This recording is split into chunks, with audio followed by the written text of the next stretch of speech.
Welcome everyone. Thanks all for coming.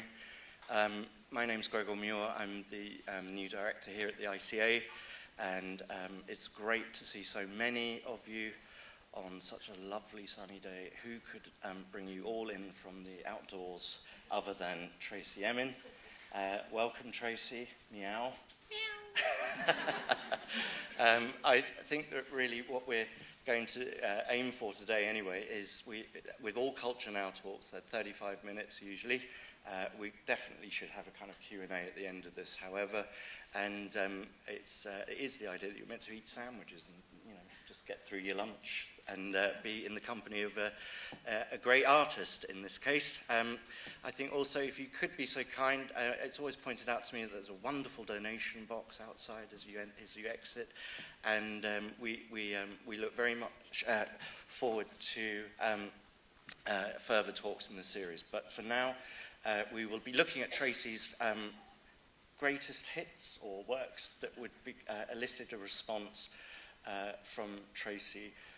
And I wanted, if we could now just show the image, please, go to the first image, which is a work, which is a blanket.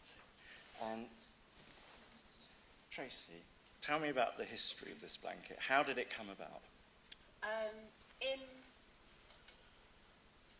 1993, Sarah Lucas and I had a shop on Bethnal Green Road, but it was actually at the top of Brick Lane.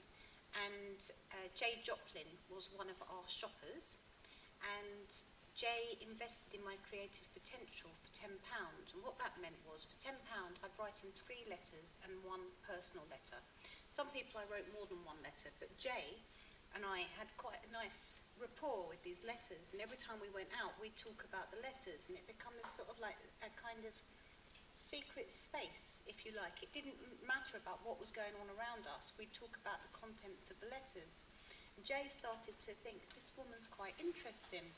And then when Jay opened up the baby white cube, which I call it, in St James's, he said, would I like to do a 1-week project where I just sit in the gallery and write letters to people. People come in and then I just write letters to them.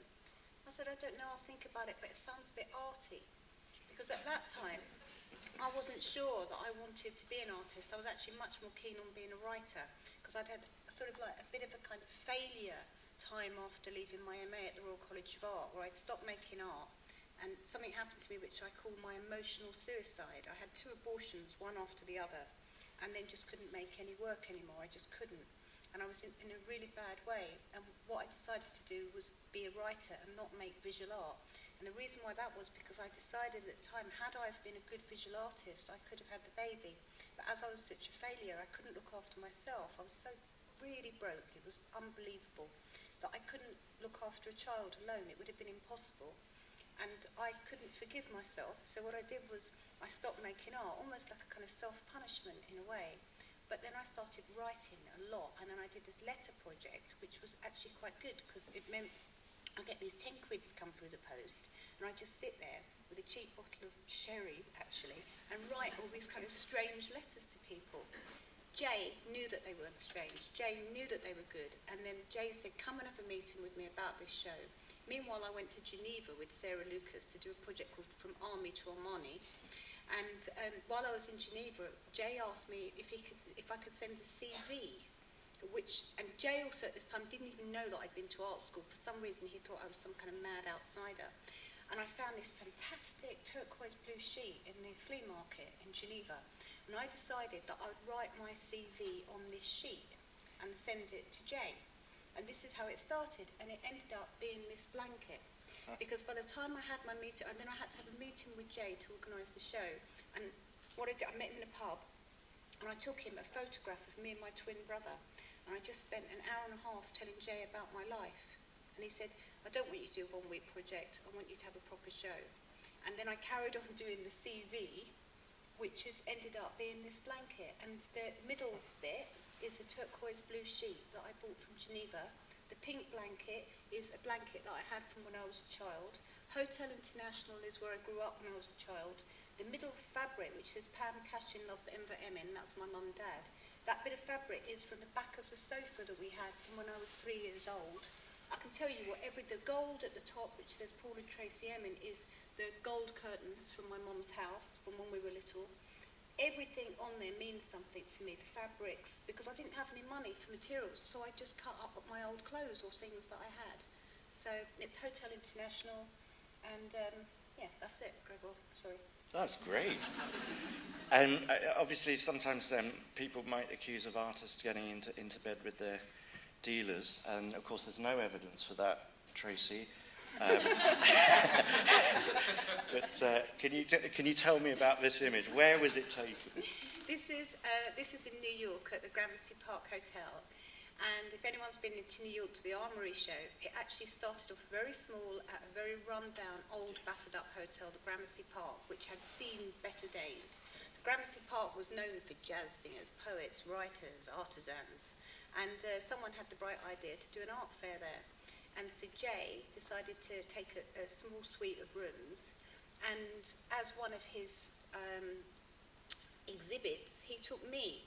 But actually, the idea was that we were just going to put the blanket on top of the bed, and I would have probably helped him, you know, because Jay was like a two-man team in those days. And what happened, I'd never been to New York before, and I was so excited that I didn't sleep the night before I left, because I was so excited. Then on the plane, Jay and I drank Bloody Marys and chain smoked the whole way, because you could smoke on planes in those days. Then when we got to New York, his girlfriend sent us sounds silly, but it was fun, a stretched limo, a white one, to pick us up. And then New York looked like just how it looked in the films, which I was blown away by. And then we went to, I think it was La Ferrone, this restaurant, and then we went clubbing and all this kind of, it was just wild. And then I stayed up all night because I was so excited I couldn't sleep. Then we had to go and install the work at the hotel, and there was one room which actually was hung like a gallery. But I was so exhausted, I was actually covered in herpes. By the time it opened, I was covered in herpes. My hair was really greasy because I hadn't brought any, I just didn't have any shampoo, I only had conditioner, I'd used it by accident. And I couldn't get any hot water in the hotel. I was absolutely, I had a hangover from hell. And I was in such a state that I said to Jay, I can't get up, I've got to stay in bed. And it wasn't an affectation at all, it was absolutely genuine.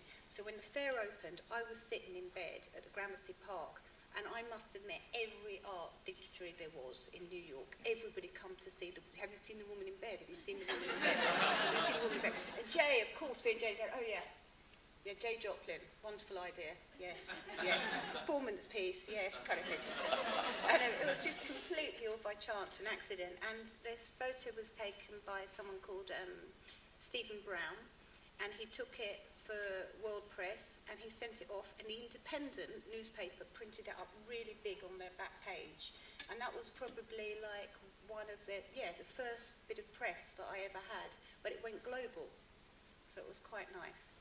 And Jay, if you think about my tent, Jay always used to say to me, why isn't my name in your tent? I said, well, I never slept with you, Jay. And he goes, or vice versa, and he goes, yeah, but we fell asleep on the plane. I said, we have never fallen asleep together on the plane. And I said, you fell asleep, I've never fallen asleep. So, yeah. It's a great image. I mean, you've got Hayward show coming up in May, and it's going to be, I imagine, I feel a very, very important exhibition for you. How do works like this fit into the Hayward show? I mean, would we expect to turn a corner and find you in bed with Jay sat on the corner? Or No. No, when you look at these things, the innocence of it all as well. I mean, fucking hell, was I mad having a photograph taken in New York with my dealer sitting on my bed? You know, it was kind of crazy. It was also very, not very pro-feminist either. It was almost like but it was nothing tongue-in-cheek about it. It was absolutely genuine. And there was photos of me without Jay there, except Jay felt proud enough that he wanted to sit on the edge of the bed. So, and also I'm smoking, that's another thing. And that dressing gown was stolen as well. Okay, let's move on to the next image. Now, I wanted to talk to you about this book because in a way it kind of represented some of your entrepreneurial spirit, because there was a moment when I remember just bumping into you always with a copy in a bag, and you were selling them, and you were raising money for projects at the time. My entrepreneurial skills are pretty good actually, but if I wanted to make money, I'd be damn sight richer than I am. I want to make art, and that's a very slow process. So I had to think of other ways to try and capitalise on my skills as well as living.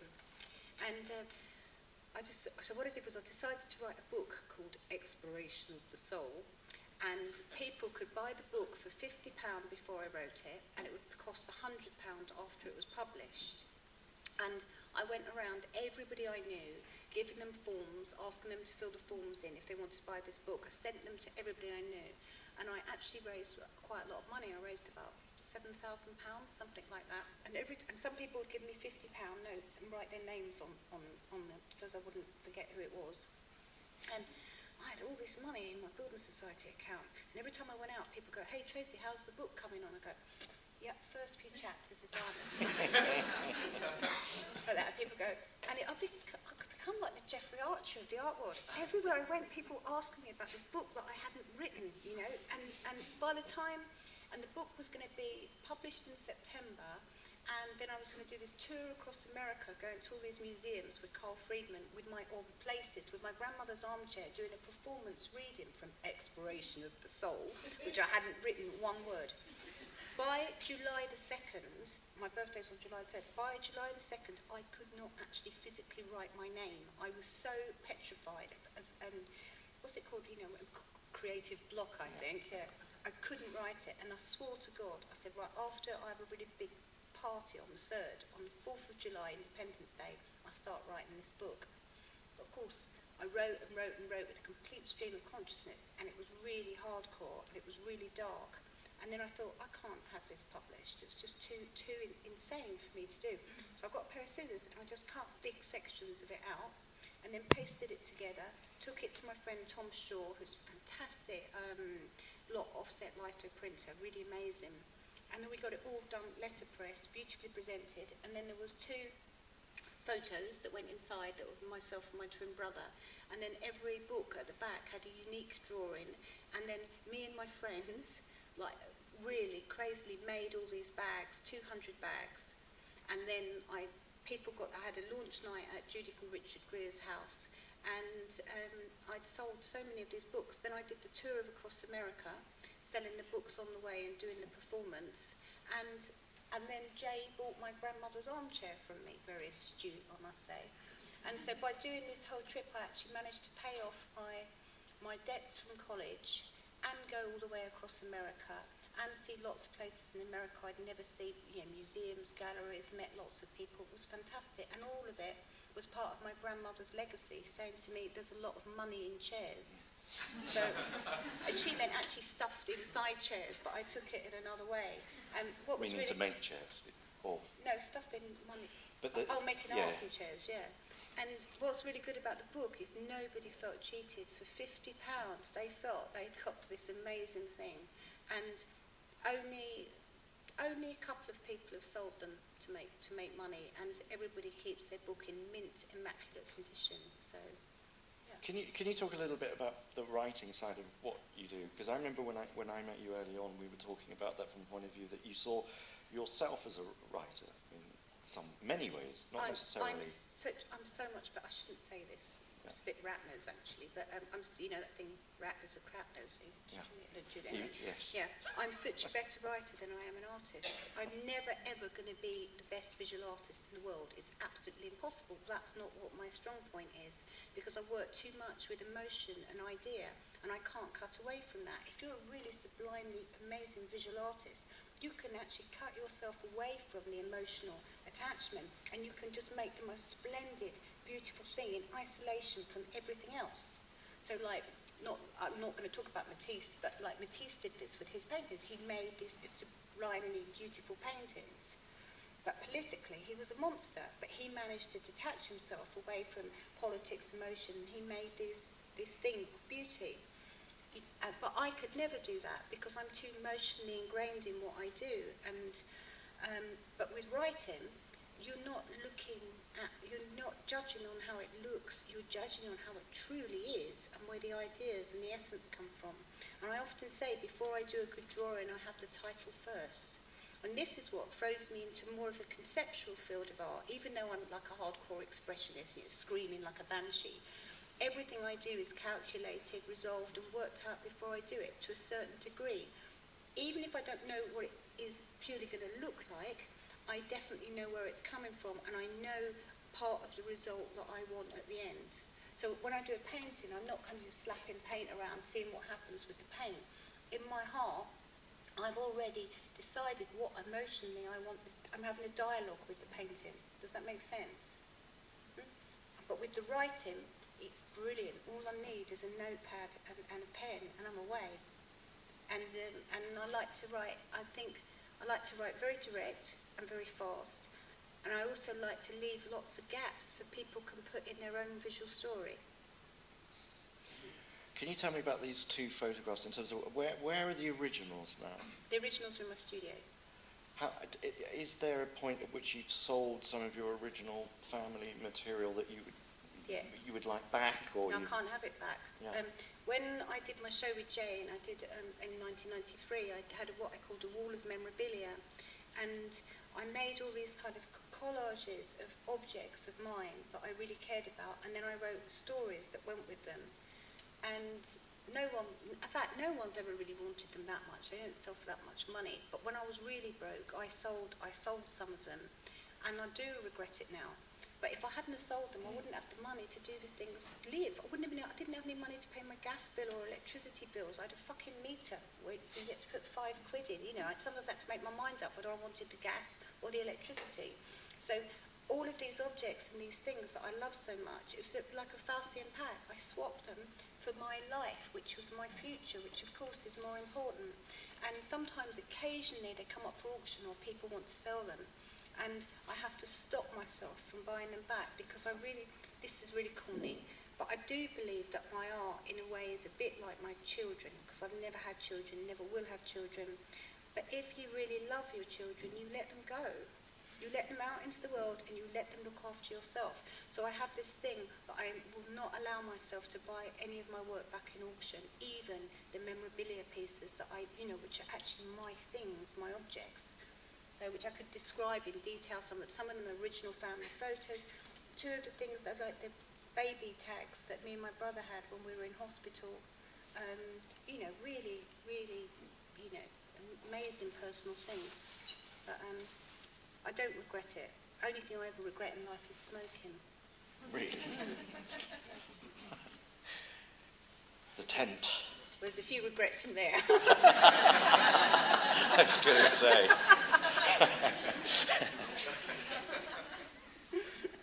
How did it come about? What made you think I've got to make this tent? Yeah, you wake up one day and you think I've got to make a tent, and so the names of everybody I've ever slept in. We did it. I was having a relationship with Carl Friedman, the gallerist, curator and writer, and Carl had decided to do a show at the South London Gallery, which was painfully unfashionable then. Nobody went there, and David Thorpe, really, really great director, curator, he took it over. Carl went to see him and said, I'd like to do a show of British artists. And Carl chose me and Sarah Lucas to collaborate, Critical Decor, Stephen Pippin, Damien Hirst, Gary Hume and Matt Collishaw. And this show was definitely all happening, and Carl managed to get sponsorship from Vex for the show. And then I was Carl's girlfriend at the time, and Carl said to me, I've got something to tell you, you're not going to like it. I've decided you can't be in the show. And I was devastated. This is in 1995, and I said, why not? Why not?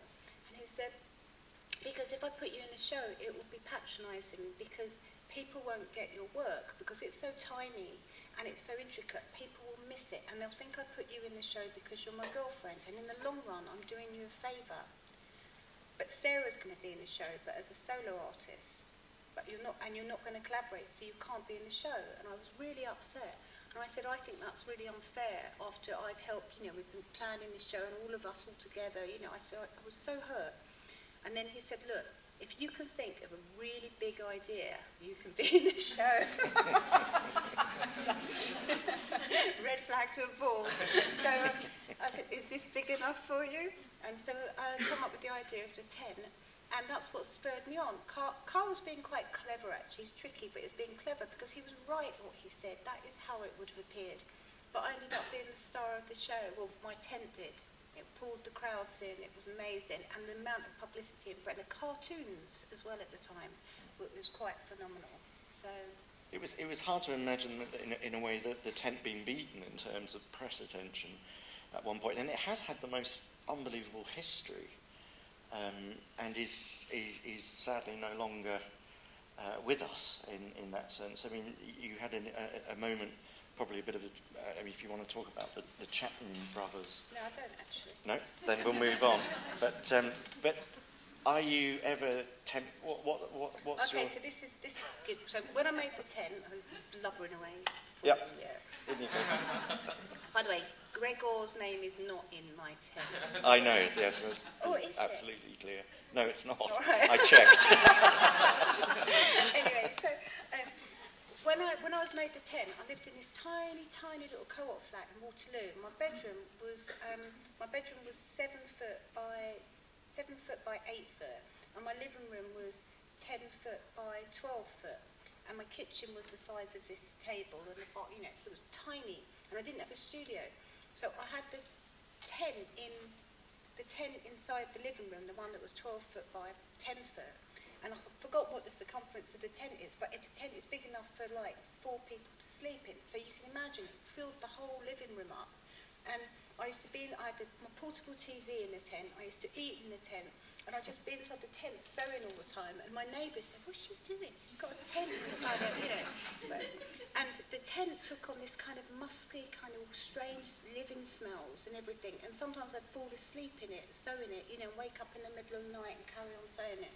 So for me, and a lot of the fabrics are made out of all my old clothes as well.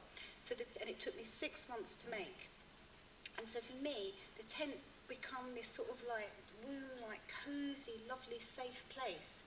And sometimes though, when I'd be sewing the names on, I always said it was like carving out gravestones or something. And other names, it was like gave me like really wonderful memories. And it wasn't about sex. It was everyone I've ever slept with from 1963 to 1995, and that was the fetuses that I'd had inside me. My grandma holding my grandmother's hand when she'd go to sleep, listening to the radio.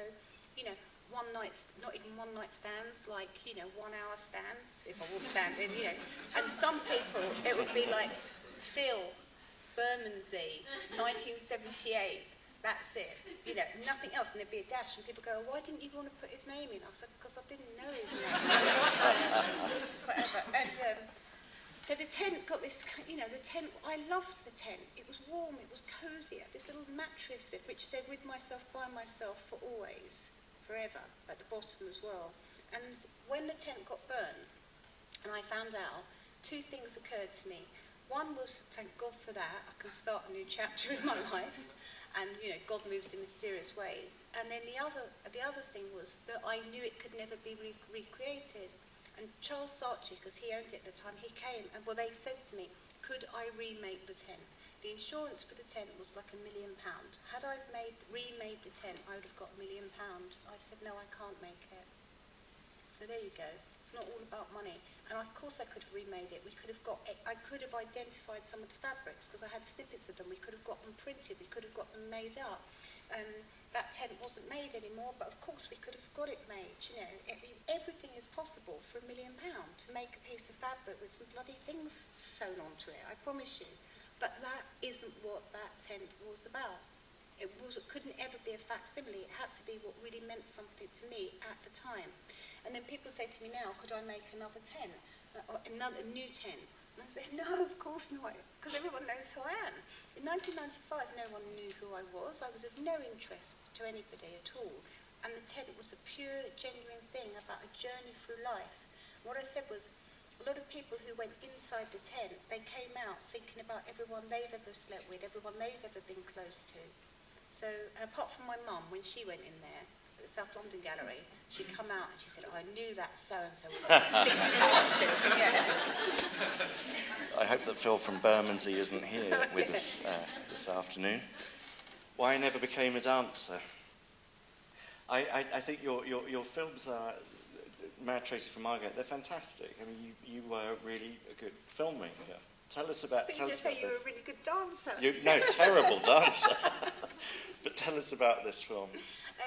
So in 1995, I got commissioned to make a piece of work for an exhibition in Hamburg, for a women's art show to do with the Hamburg Dance Festival, right? And in those days, I would just say yes to everything, because it was my only way of making work, because I didn't have any money, as I keep saying. So it was a good way of me, you know. But I kind of took the brief too seriously and thought, oh, I'll make a film about dancing. And I made it on a Super 8 camera, and I made it with Carl Friedman and my friend Sebastian Sharples. And I went down to and I always said, if I ever made a film, I would like to make a film about the architecture in Margate, a place called the Lido, which was this amazing Art Deco kind of seaside place, but it had all gone derelict.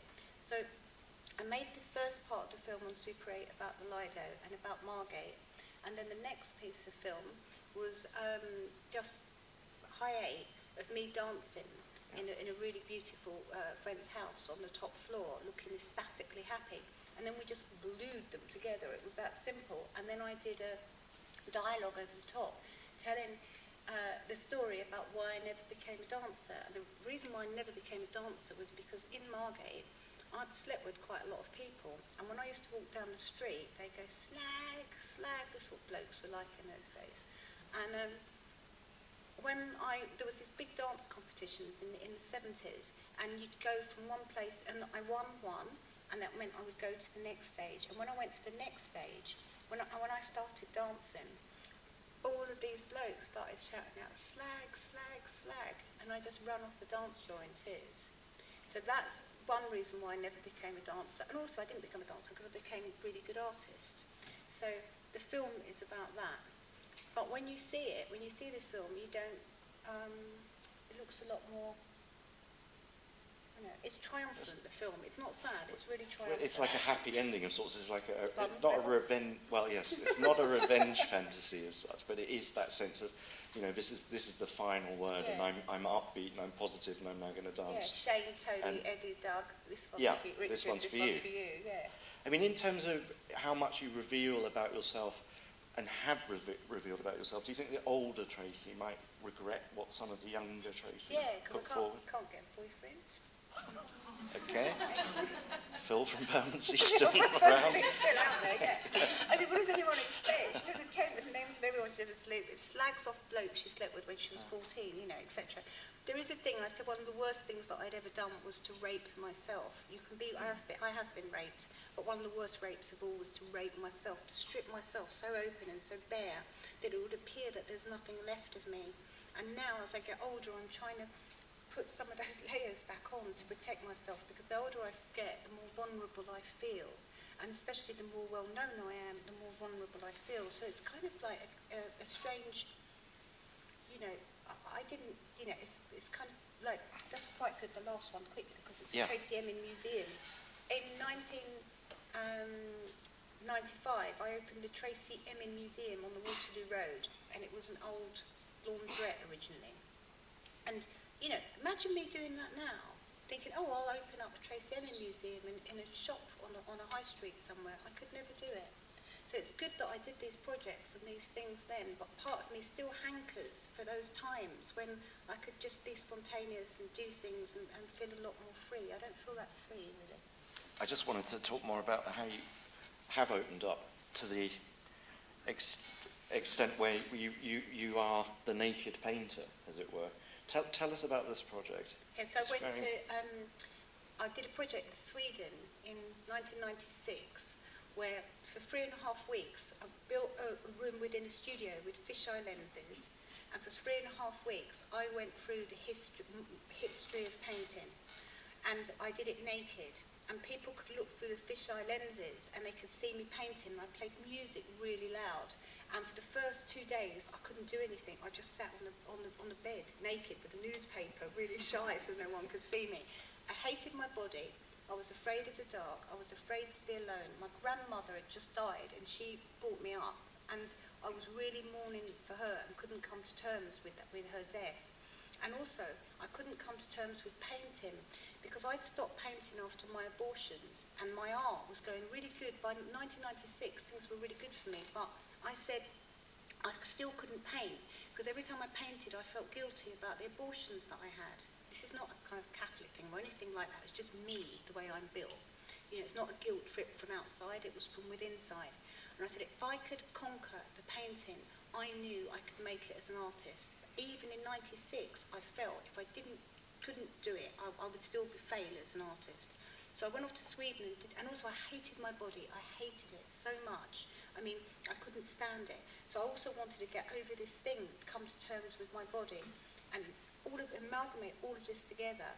And I did it.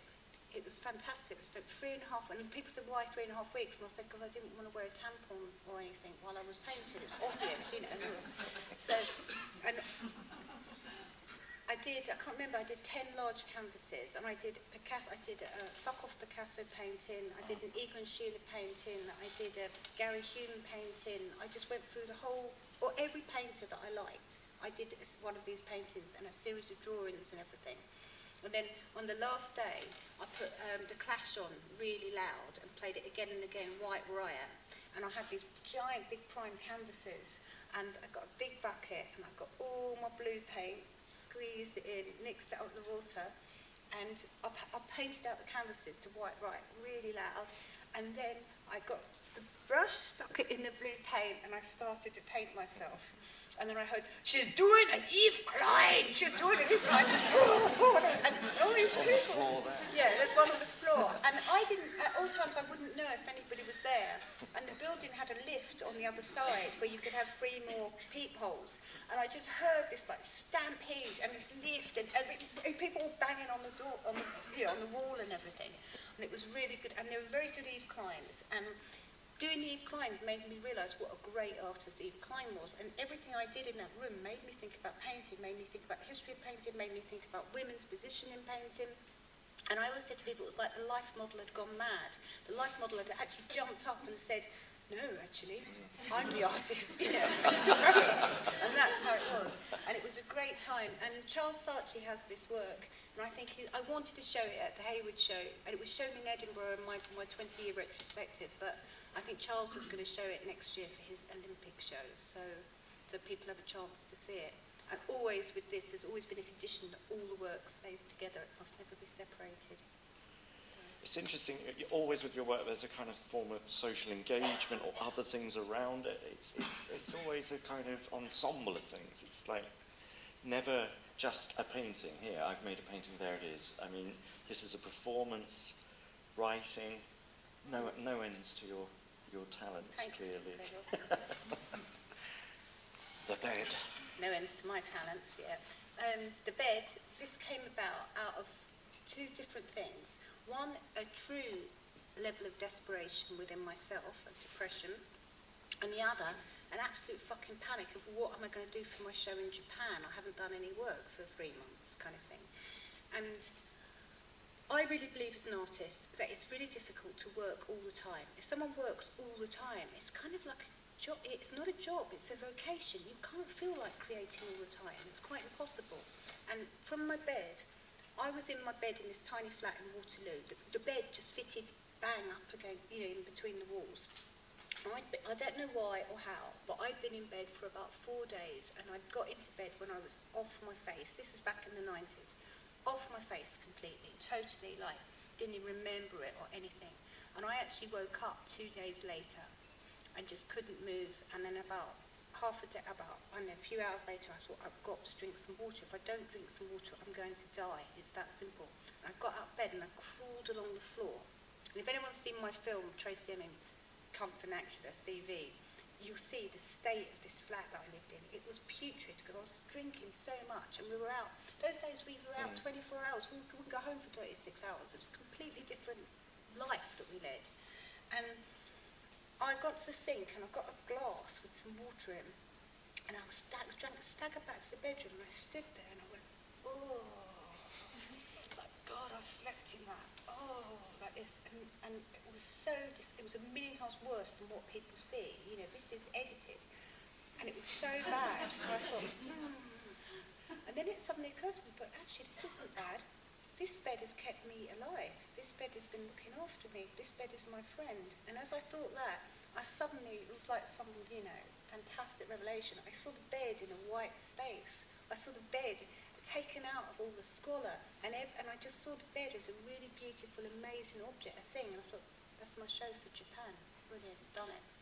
And that was it, and it was that simple. And it went to Japan, you know, and it was shown in an old rice factory in a room that was probably about as long as this auditorium. And it was in the centre of the room, and there was a noose hanging next to it. It was a very theatrical show. And there was a big, giant silk blue curtain that I had made, and behind the blue silk curtain was my film, Homage to Edvard Munch and All My Dead Children, with this terrible kind of scream in it. And so the whole thing was very theatrical, but it worked brilliantly. And there was 2 suitcases with chains around them. The suitcase that I left home with when I was young, and the Samsonite suitcase that I bought when I started to make some money. So the whole thing was kind of like this locked-in thing of my life and not understanding. And there was stuff inside the cases as well. And it was theatrical and it was dramatic. But when you saw the bed from a distance, it just looked beautiful. It was only when you got close up to it did you realise about the disgust and the kind of chaos and the stains of life and the putridness of how we truly are within ourselves. But still, I've always said it's like a damsel in distress who like goes, oh, I fainted. Because really, I was okay. I was so okay that I managed to make a piece of seminal art, which will go down in history, and that's my bed. So everything I did was correct and right. So. Because in that first manifestation in Japan, as you say, it had a noose. There was a sense of a room in which there was a story of someone going to the window with the drapes, and a sense of suicide about it. It had, and then it became more refined, as you say. At which point it went to Tate. Yeah, but when it was shown in the Turner Prize in 1999, originally I wanted my harp. But that got stranded in San Francisco, and I actually couldn't get it back to London. I wanted something quite, discreet for the Turner Prize. I didn't want a big wow thing. I wanted to be taken quite seriously or not be too controversial. And I couldn't get the hut back, and I really needed... This is the beach hut that you had in Margate, that you took at Whitstable, and you took it apart and rebuilt it in the gallery. In New York, yeah. And then, so I knew I had to have a square sculpture, because I love to have a flow in my shows that goes around like that. I like to have movement, but I don't like to build walls. But I knew I needed... So I thought, oh, I know, I'll use the bed. Fool. That was naivety. Well, it had been shown before, so that when it came to Tate, there was an anticipation that people would freak out. In Japan, they stole the bloody condoms, right? And they were disgusted by my slippers, which makes sense, because they just couldn't understand why I would have these indoor things that were so dirty. You know, like furry slippers inside. Of course, they get all grey and everything. And that was the problems in Japan with it. In New York, when it was shown in New York, it was just like, oh yeah, we've seen it all before in the 70s, so what? And so I just thought in England, I was really naive in me, I thought it would be taken the same way. I was more worried about what people would personally think about my stains who knew me, rather than anything. So, and it became a huge press sensation. I mean, it eclipsed the tent, which up until then had been your sort of iconic work, and suddenly you had mothers on the TV talking about their messy daughters. Coronation Street. Who do you think you are, Tracey Emin? Yeah, outside, yeah. Now, you've had a relationship with money for some time, I suspect, in terms of where you are in the world. It's interesting to see, you know, Tracey now, the very well-known artist. I mean, possibly the most. I can't think of anywhere that wouldn't know who Tracey is. I remember we once went on a trip to Paris where no one knew you at all, but once we hit the Eurostar train on the way back, people constantly asked for your autograph. Policemen once, I remember, chased you up Brick Lane. You thought you were being arrested and ran away from them, but eventually, breathlessly, he managed to collar you and say, are you Tracey Emin? I would like your autograph. And how do you see yourself in this dynamic with, you know, the artist celebrity, or how does all this sit with you? Well, sometimes very uncomfortably, but obviously sometimes very comfortably. And this image, it says I've got it all. It was actually to do with fecundity, and it was about the fact that you can think you have it all, and it all looks like you have it all, but actually you have nothing. You know, you have nothing. All I had was loads of money, you know, and a beautiful couture dress. You know, that's all I had. It's about what you do with all that stuff and how you use it and how you believe in it, or how you identify with it. And there's one thing about my success, which I always say to students, you know, you do not have to live in a garret and starve to death to be a good artist. That was like, you know, that isn't the case now, and especially as a woman, you don't have to be polite, you know, and you should be vocal, and you should be like, you know, conscious of your own physicality as well. And about this was about the time in my life when I realised that things were, this was in 2000, and I realised that things had changed for me and things were never going to be the same and my life was going to be very different. And this was an acknowledgement to myself about that. And always with the art, even if it is a shock, this image has been banned. It was in Barcelona on a massive, giant billboard thing, ginormous, in Las Ramblas. And I went there for the opening. It's managed to stay up 30 hours and then it was taken down by the government. They've got so many complaints. And I don't know, about 3 other places it was taken down and seen as being really offensive, which is bizarre, I think. I wanted to you to talk a bit about some of the unusual objects that you've made, maybe not as well known, but your Tatlin Tower Helter Skelter piece. I was going to make a joke. I was going to say, what you mean, those ghost people? No, not the ghost people.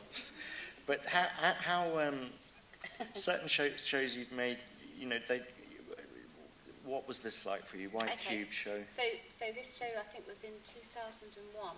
And this goes back to this thing about not wanting to build walls within galleries.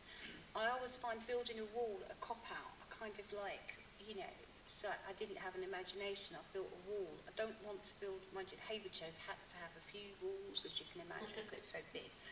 But so I wanted to create a movement within the gallery and a space within the gallery which wasn't a wall. And I love towers. I make lots of different towers. And every time I travel, if there's a tower, I want to go to the top of it. I don't like being a tourist. And I feel that if I can be on top of a tower, then I can see lots of things.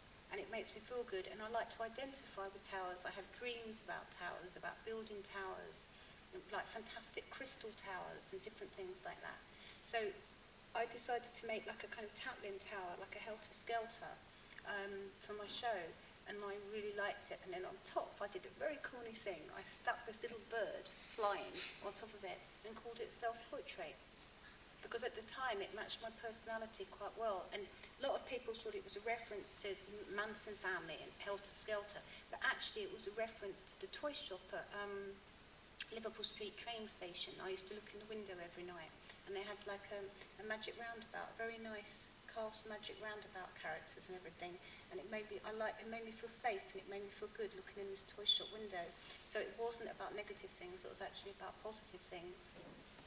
But I make lots of large wooden sculptures, so Gran Bretagna. Gran Bretagna. This is Venice Biennale, a show which I personally enjoyed, but how did Venice treat you? Venice treats me very well. Venice treated me like a superstar, okay, which was really, really brilliant. I had the most fantastic party. Fatboy Slim DJ'd for me, which was a surprise because we didn't tell anyone he was doing it. It was in a fantastic palace, and it was just we had like flotillas of boats, you know, everywhere we went. It was just like it was amazing. It was a paparazzi following us. You know, it was really crazy and mad, and all of that was really successful, except my show in Venice. I didn't think I was going to get Venice. I knew I was in the running for it, but I really didn't think I was going to get it. And there were lots of people who really didn't want me to have it. And I found out that I'd got it on the last day of August. Most people find out they've got Venice in May. So I was like months behind. And then by that time, I couldn't cancel my legal commitments I had to doing publicity and book signing for my books that I had coming out. I was actually locked into a full agreement on that. So I couldn't actually really do any work for Venice until like Christmassy time, November time, Christmas. And I was in the middle of changing my work, in the middle of like changing my process of work and how I was thinking about it. And I said to the curator, Andrea Rose, I said, what do? Do I go with the best hits of Tracey, like all the blank hits, the beds, you know, all that kind of thing, or do I do the ideas and things that I'm working on now? And we decided that I should go with what I'm working on now, because otherwise I'd be setting myself back 5 or 10 years. And I went with, so I wanted this sort of quiet show and contemplative show, and it didn't go down very well with the British press, unfortunately, but I didn't do it for them. And internationally it was really well received, and I was pleased about that. But if I could do Venice all over again, first of all, I wouldn't be ill. I was really ill at the time. I wouldn't be fat. I wouldn't have short hair. I'd be there with someone who loved me. I'd change a lot of things about it, you know, but those things you can't change in life. And I always said about Venice, what would you rather do? Be with the most amazing lover out of season in Venice, in a fantastic hotel room, having breakfast in bed, or do the Venice Biennale? And I sort of knew in my head what I was saying. I went for the Venice Biennale. So, but you only have one chance in a lifetime to do it, and I've done it. And I reckon, though, when I'm about 80, I'll do it again. Because when I walked up the steps of the pavilion, I saw myself as being about 80 or 85 going up the steps. Not because that's just the way that I felt, but I actually saw myself, saw it. So I think anything's possible. You know, talking about old ladies. Yeah. And the recent collaboration that was shown at Hauser and Wirth earlier this year was a collaboration between Tracey and Louise Bourgeois, where Louise Bourgeois sent Tracey a number of images that she had made with a note, am I right thinking, which said more or less, Tracey, do what you want to do whatever. And so what happened next? So Louise sent me all these images, and I could do whatever I wanted, and I actually didn't do anything for 18 months with them. I go to New York and I go to Louise and say, I'm really sorry, I can't touch them, I'm not ready to do it yet. And I had these big shows, and I wanted to get these big shows out of the way, and I kept saying to Louise and to Jerry, I kept saying to them, I want to treat this as a really special thing, but it's the only thing that I'm doing. I don't want it to be something I do on the side of something. It has to be what I'm totally focused on. And then once I got this big show, the last big show out of the way, I went into the studio, and it was on a Sunday, and I was on my own, and I unrolled all the prints, I inked up my glass, and I did them, and they just worked perfectly. It was really beautiful. And sometimes when I do my drawing, I have a sheet of glass, and I put ink on, then I lay the paper on top of the glass, and then I draw on the back, so everything comes out in reverse. And there's a certain viscosity to the ink. If it's too sticky, it will all come out black. And if it's too dry, you get a very dry, horrible, weak mark. Or sometimes the line is too thick and too horrible and too intense. So the ink worked perfectly. Everything I did was perfect. I just did one after the other, and they all worked. And then the next day, when they were dry, wrapped them all up, FedExed them to New York. I jumped on a plane, and Louise saw them on the Wednesday morning. I saw her in the Wednesday afternoon. So I think Thursday afternoon. And it was perfect. It was like absolute magic. But it took me 18 months to do. And every time I'd say to Louise, I can't do it yet, I can't do it, she'd say, take your time. You've got time. And I was thinking, oh God, I've got to do it, you know. But she was 97, telling me to take my time. And I understood what she means now. I actually, in comparison to her, I do have a lot of time. And also I realised it was really great that she saw them. She saw them about 6 weeks before she died. So it was fantastic that she saw them. But if she hadn't have seen them, she still trusted me to make them. But it was amazing that she did trust me. And apparently Jerry, who was her assistant for 30 years, he said it was one of the bravest projects that she or they ever embarked on, because there was so much at stake with it, the trust and everything. And Louise's reputation for a start, and I never once overstepped that at all. I respected it completely and totally. It's amazing. Just to see someone who's 98 is one thing. They're so old. And it sounds like something you take for granted, but you don't often see people of that age. And she was still so beautiful and so formidable as well. And I always say it's like holding hands with history. When I think about all the people she must have known, and then I think about all the people I will know, it's brilliant. And it was like someone, I don't know, it was like a gift. I always think it was like a gift, her asking me to do it. It was amazing. And also, it made people who necessarily don't take me seriously, it made them have to readdress their opinion of me, the fact that Louise had taken me so seriously. So it was brilliant. We'll go to Q&A after this question, perhaps, but there's also this nice link with Stuart Morgan, the writer. Yeah. So Stuart Morgan was a really good friend of mine. And Stuart Morgan curated this show at the Tate in 1986 called Rites of Passage. And I met Stuart just after this. I knew who he was, but I met him. It wasn't 86. It was before But that. it was wasn't a bit early 90s, as I remember. 93 or something. Yeah. Yeah. I met Stuart about 95. No, maybe before that actually. I met Stuart just after this bloody show. Anyway, about 93. whatever. I can't remember when I met him, but we got on so well. And Stuart kept saying to me, "You really get on well with Louise Bourgeois," and I've told her she'd really get on well with you. And then Stuart died about 10 years ago, was it he died? And when I went to Louise's for the first time, my gallerist in New York said to me, "Oh, what would you like to do in New York?" I said, "I'd love to meet Louise Bourgeois if it's possible." And they asked her, and she said yes. And I went round there for tea. And everything was going really well until Louise said to me, "How often, have you ever been to New York before?" And I said, "Yeah." And she said, "How many times? When did you first come?" And when I told her, she went, "Never!" And started shouting in French. And she went, really angry. And then I said, "Oh, no, what?" She was angry that why hadn't I been to see her before? If I'd been to New York, I didn't know I could just come and see you. You know, I didn't know that or whatever. I mean, you can't, but you have, you know. But of course, so anyway, she said, "All calmed down a bit." And she goes, "Stuart, you know Stuart?" And I said, "Yeah." She said, "You're friends with Stuart?" And I said, "Yeah, I'm really good friends with Stuart." She said, and then she goes, video like this. And they get this video film, and she said, "Sit there." So I sit here in this chair. Louise is sitting there. The video, the TV's there, and in this. And then, and also at the same time, I'm being filmed. This is all being filmed. Me and Louise are being filmed. The projection of Stuart Morgan's being filmed, and I'm watching Stuart sitting in the chair that I'm sitting in, talking to Louise. And it's so strange. And I haven't seen Stuart since just before he died, and I'm thinking, God, what is she trying to tell me? This is really weird. I went away thinking, honestly, it was such a strange thing. And I went away with thinking, like, you never know. You just never know. You know, that's what I felt like. You know, she's sitting there and she's 98. But I actually thought at the time she could live a lot longer than me. You just never know. When you walk out of a door somewhere, you never know what's going to happen.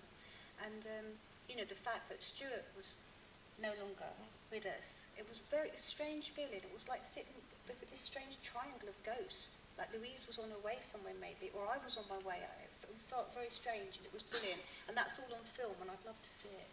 It's funny because we did an interview with Matthew Slaughter on this stage. He was sat there talking about Stuart about 3 weeks ago.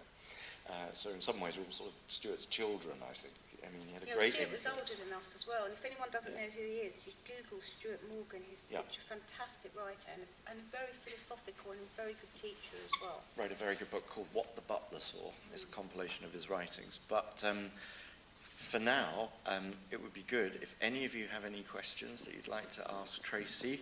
Please hold up your hand and someone will come to you with a microphone. Anyone? That's interesting. Maybe you've silenced everyone. No? Front row. 2, suddenly. Good.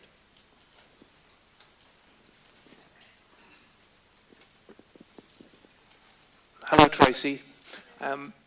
Your work is all autobiographical, it seems to me, and I'm interested to know what set you on that path to create work about yourself and your emotions rather than about things that you're looking on at. I think when I was younger, I was very sort of like quite indulgent and introspective, you know, quite narcissistic. And I had a boyfriend at the time called Billy Childish. And hey, he was the same. He was very narcissistic and introspective. We used to like artists like Egon Schiele, Oskar Kokoschka. We used to like these artists that all did. He was really into Van Goghs, but all artists that did self-portraits. And that's what we looked at a lot of the time. And that's what I just carried on doing. So, and I tried to break away from it at the time. I tried to just do landscapes and townscapes, but they ended up looking like portraits as well.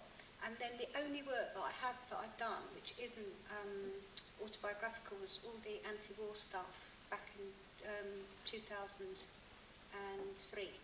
I did a whole body of work about anti-war because I didn't agree with the war at all. I was very angry and against it. So then again, it's still autobiographical because people will know that I was against that war and I was angry about it. It still comes out in another way. But I think you work with the subject that you know, and I still don't know myself, but I know myself a lot better than I did 20 years ago. I'm still working on it. Sorry, there's a lady I here. was going to do a PhD in Canterbury on me. No, it's not. And it's actually a lot more complicated than you feel, because when you put your PhD in, nobody knows, they don't know it's you. Remember that. I thought it'd be really interested if I didn't get it, but... It's not really a question, it's just an impression, really. First of all, I'm really struck by how wonderful it is to meet somebody who is interested in themselves so much, but not in a selfish way. I think it's very difficult to be caring and interested in yourself, and you are, and I think that's very impressive. And the second thing is that I've been looking around people's faces, and they smile a lot when you're around, and I think you're very warm and engaging, and I just thought you might like to hear that, that's all. No question, just compliments. Thank you. That's very, very sweet. One more.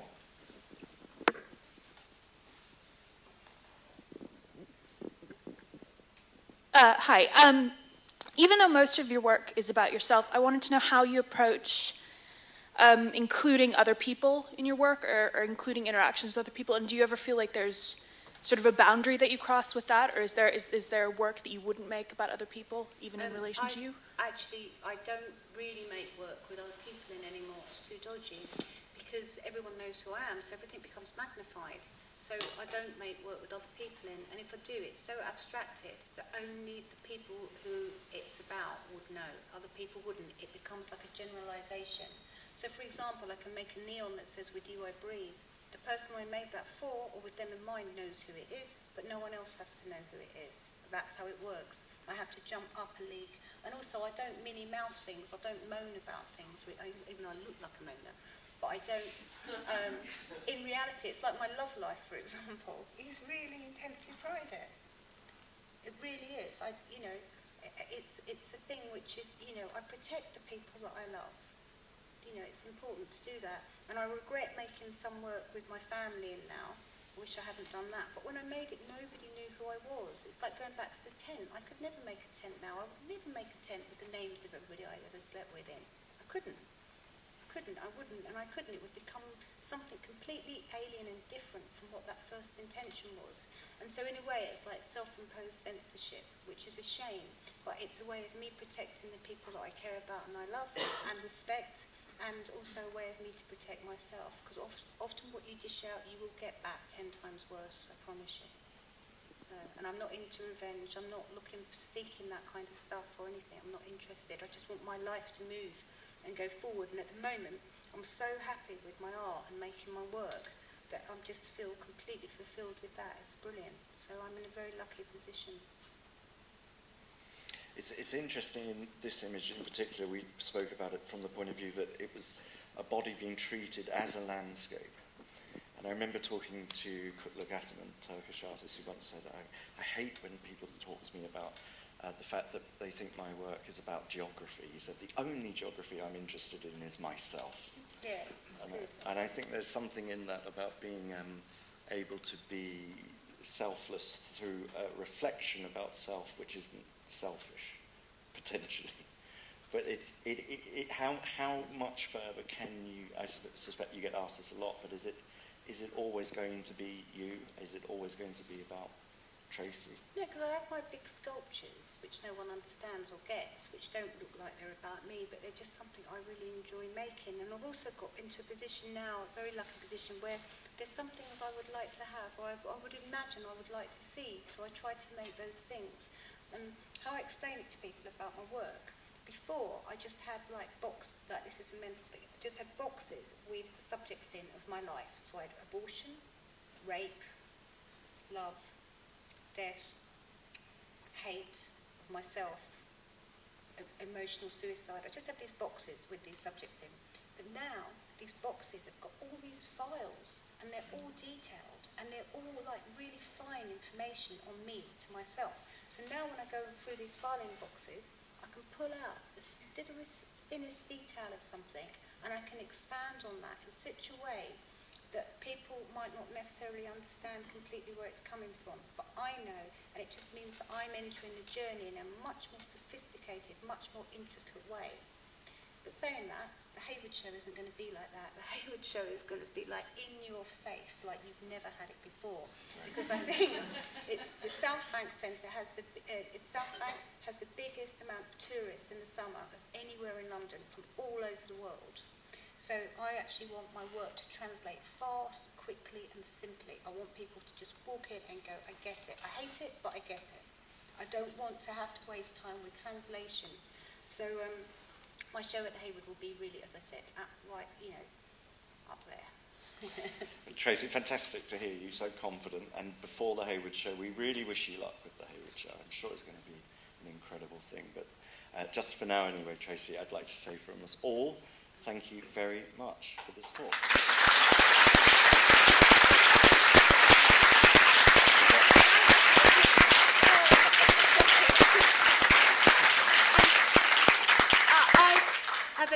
I'd like to say something. For all of you that have come here today, I think it's so fantastic what Gregor's doing. Gregor, this place got 40% cuts, and I was devastated. And I said to Gregor, fucking hell, 40% cuts, that's terrible, the ICA. Gregor said, we're delighted. We thought the place was going to be closed down. So now it's only onwards and upwards. Gregor is the new director here, and I want everyone to clap and look forward to it.